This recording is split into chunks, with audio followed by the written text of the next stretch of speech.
नमस्कार, लक्ष्मी थापा युट्युब पेजमा आज हामी कर्कलोको रेसिपी बनाउन लागेका छौँ। गाभा, यसको कमल उसलाई गाभा भनिन्छ। अब कसरी बनाउने त ल आउनु सुरु गरौँ है।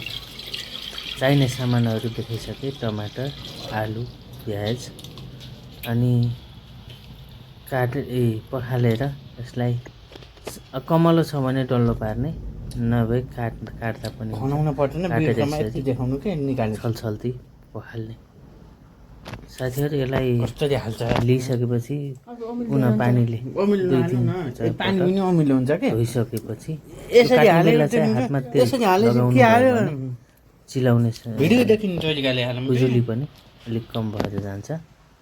यसरी तपाईँले धुने बेला मजासँग धुनु होला, अनि सफा त राख्नै पर्यो होइन त। अनि यतातिर पखाल्दै धुँदै अनि सफा गर्दै अन्तिम भइसकेपछि यसलाई के गर्ने, यसरी पानी तारेपछि अर्को भाँडोमा राख्ने। साथीहरू यसलाई अर्को भाँडोमा म सिफ्ट गर्दैछु।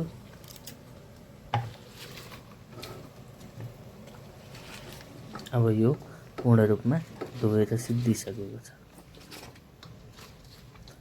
अनि चप गरेको आलुलाई पनि अब चप गर्नको लागि ठिक्क पारेछ। यसलाई पनि मजाले सबैलाई एकैचोटि धोएको छु मैले। तपाईँले एक एक गरी पनि धुन सक्नुहुन्छ।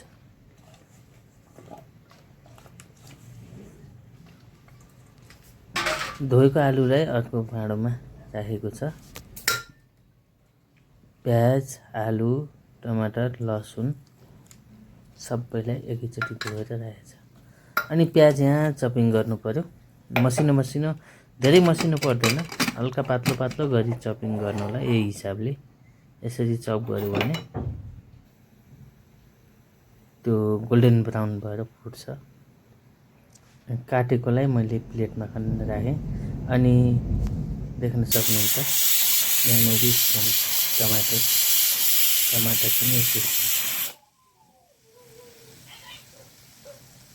यसरी टमाटर काटिसकेपछि यो कतिखेर हाल्ने भन्ने पनि म तपाईँलाई भन्ने छु, कति बेला मिलाउने भन्ने कुरा। त्यसपछि साथीहरू मेरो भान्सामा आज यो पाक्दैछ। तपाईँकोमा के पाक्छ कुन्नी है, जे पाक्छ उसको भिडियो बनाउनु होला, कन्टेन्ट तयार भइहाल्छ, भिडियो तयार भइहाल्छ। लसुनलाई काट्नु त पर्दैन, तैपनि सानो गरिकन त्यस्तै काट्नु पर्दैन, थिच्ने हो। त्यसैले थिचेर अनि बनाउनु पर्ने भएकोले काट्दा पनि हुन्छ, नकाट्दा पनि हुन्छ। यो अप्सनल कुरा हो, तपाईँहरू चाहे काट्नु चाहे सिलौटामा किन्न पनि सक्नुहुन्छ। साथीहरू यसलाई मैले राखिसकेँ। अब आलुको आलु चप गर्ने। आलुलाई सकेसम्म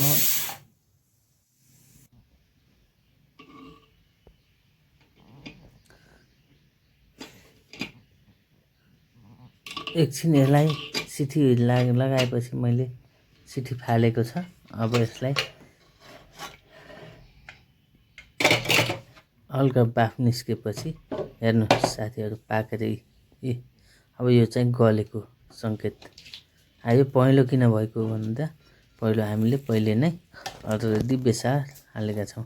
अब यसरी मजाले रगेडेर कुन्ने भन्छ, रगेड्ने तपाईँको त्यो के भन्छ, यसरी चाहिँ मजाले फिट्ने हो। यसलाई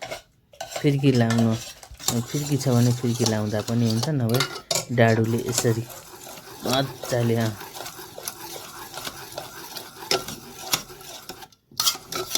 हल्लाइसकेपछि यो तयार हुन्छ। यसको मतलब यो कसरी पाकेछ भन्ने बुझ्नुहोस् तपाईँहरू है। गलिसकेछ, आलु पनि फिटिसकेछ। अब यसमा मैले छुट्टै कराही बसालेछु र यसमा तोरीको तेल राखेको छु साथीहरू। तेल जुनसुकै युज गर्दा पनि हुन्छ। यहाँ चाहिँ मैले तोरीको तेल नै बढी युज गर्छु। तपाईँलाई मनपर्ने तेल, घिउ जे मनपर्छ त्यो युज गर्दा हुन्छ। अनि यो कति तात्यो म चेक गर्दैछु। अब तात्न थालिसक्यो तेल खरिन पर्छ। यसमा मैले अब हेर्नु 5 फुरन फुराउन लागेको हो। अनि यो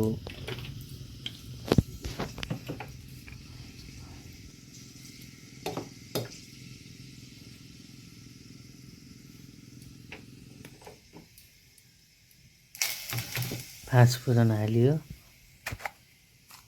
जुजुको पत्ता सुकेको त्यो पनि हालियो। अनि अलिकता हिङ, लसुनको पेस्ट हालियो। सुकेको खुर्सानी पनि यसमा एड गर्नु होला। यो जुजो सुकेको जुजो भन्छ तपाईँ जति जस्तो भन्छ।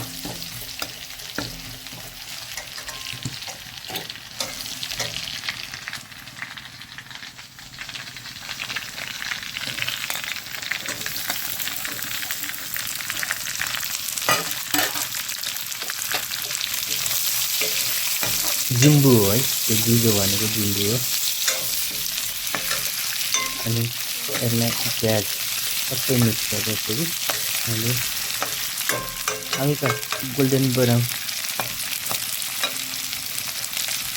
हुने बेलासम्म मैले यसलाई पकाइरहेको छु। लो फ्लेममा हिट चाहिँ एकदम कम, कति हिट हुनुपर्छ नआयो भने डढ्छ।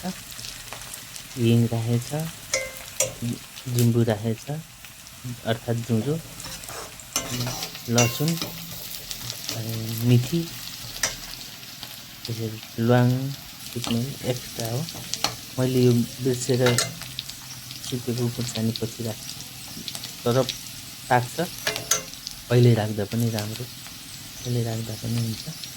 यो पिरो खानेको लागि एड गर्ने हो, नपिरो खानेले छोड्दैन, पिरो नखानेले नराख्दा पनि हुन्छ। यति गरिसकेपछि साथीहरू अब बेसार राखिसकेको छ थोरै मात्र, यसलाई कलर दिनको लागि। अनि त्यो काटेको टमाटर पहिले काटेर धोएर राखेको छु नि सजिलोको लागि। त्यो मजाले यसमा मिक्स हुन्छ।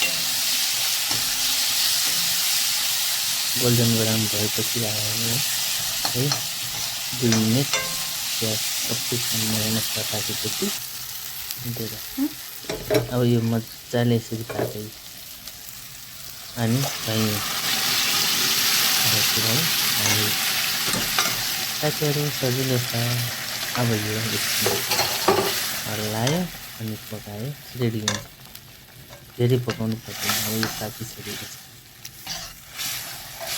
अब यसको साथमा के खाने होला त भनेर कल्पना गर्दै बनाउँदै गरेको। अब यसमा खाने हो कोदाको ढिँडो। ढिँडो धेरै चिजको बन्छ। फापरको ढिँडो हुन्छ। नुन पहिला राखेको थिएन, त्यसैले नुन राख्न थालेँ कि साथीहरूले। नुन आफूलाई आवश्यकता अनुसार राख्नु। कसैले अलिक धेरै नुन खानुहुन्छ, कसैले कम खानुहुन्छ। ट्याप्प यसले टोपी लगाउँछ। अब यसले ढिँडोमा टोपी लगाउँछ। माथिबाट ढिँडो ट्याक्क हातले निकाल्यो अनि टोपी लगायो। खुट्लुक्क चल्ला जत्रा घाँस चाहिँ स्वाट्टै जान्छ होइन साथीहरू। अब यसको काम सकियो। यसरी चाहिँ कर्कलुको रेसिपी रेडी भयो। अब हाम्रो भान्सामा मैले ढिँडो पनि पकाएर